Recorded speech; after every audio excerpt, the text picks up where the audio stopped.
Akhir sebuah perjalanan. Seringkali kita menilai seseorang dari masa lalunya. Kita menghakimi mereka dari dosa-dosa yang pernah mereka perbuat atau keyakinan yang mereka pegang selama puluhan tahun. Tapi, tahukah kamu, di mata langit, bukan bagaimana kita memulai yang terpenting, melainkan bagaimana kita menyelesaikan pertandingan ini. Ada seorang pria, seorang pemuka agama, yang sepanjang hidupnya sujud di atas ajaran lain. Ia kaya, terpandang, dan sangat teguh pada pendiriannya. Namun, di detik-detik terakhir sebelum nafasnya terhenti, ia mengambil sebuah keputusan yang membuat dunia terdiam dan Rasulullah tersenyum. Siapakah sosok misterius ini dan mengapa namanya tercatat sebagai pemberi wakaf pertama dalam sejarah Islam? Mari kita masuk ke dalam kisah Muhairik.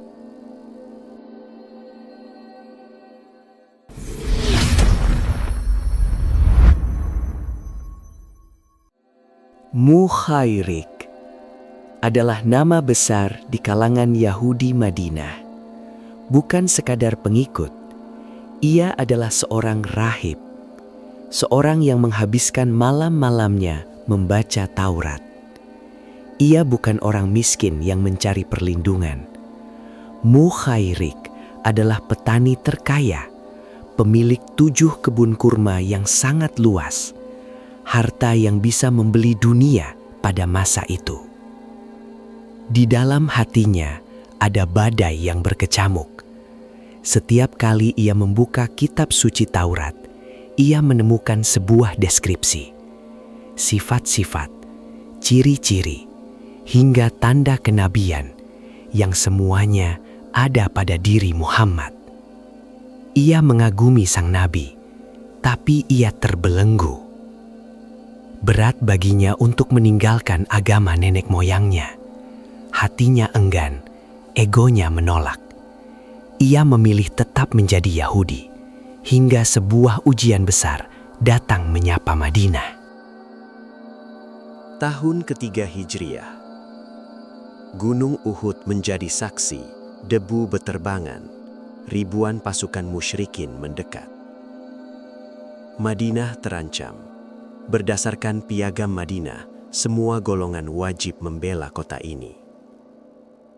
Tapi, saat Rasulullah memanggil, kaum Yahudi lainnya justru bersembunyi di balik alasan. Hari ini hari Sabtu, kata mereka, kami tidak boleh berperang di hari suci. Itu adalah alasan untuk sebuah ketakutan. Namun, Muhairik berbeda, jiwa satrianya berontak. Ia berdiri di depan kaumnya dan berkata, "Wahai para Yahudi, demi Allah, kalian tahu bahwa menolong Muhammad bagi kalian adalah sebuah kewajiban." Tapi mereka tetap diam. Muhairik tidak peduli lagi. Sebelum ia berangkat menuju medan tempur, ia menuliskan sebuah wasiat yang menggetarkan. "Jika aku terbunuh pada hari ini, seluruh hartaku serahkan kepada Muhammad, agar digunakan sesuai kehendak Allah." Ia berangkat bukan untuk pulang.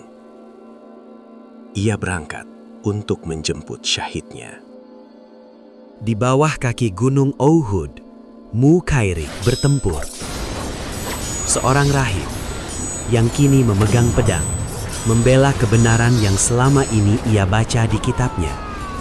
Ia terluka parah, hingga akhirnya tubuhnya lunglai di atas tanah yang memerah. Muhairik gugur. Saat berita kematiannya sampai ke telinga Nabi, Rasulullah Shallallahu Alaihi Wasallam bersabda dengan kalimat yang sangat indah. Muhairik adalah sebaik-baik orang Yahudi. Para ulama menyebutkan, di momen itulah Muhairik wafat sebagai seorang Muslim.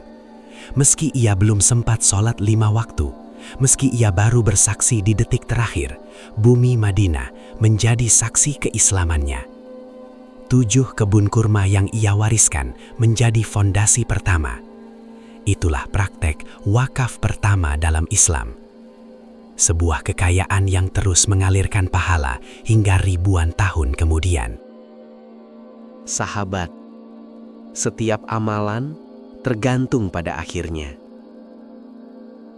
Mukhairik mengajarkan kepada kita bahwa tidak pernah ada kata terlambat untuk pulang. Mulainya ia adalah seorang Yahudi yang taat. Namun di garis finish, ia memilih menjadi pecinta Nabi yang paling dermawan. Kita tidak tahu di posisi mana kita akan dijemput kelak. Mungkin hari ini kita masih berlumuran dosa. Mungkin hari ini iman kita masih naik turun. Tapi jangan pernah berhenti meminta satu hal kepada Allah.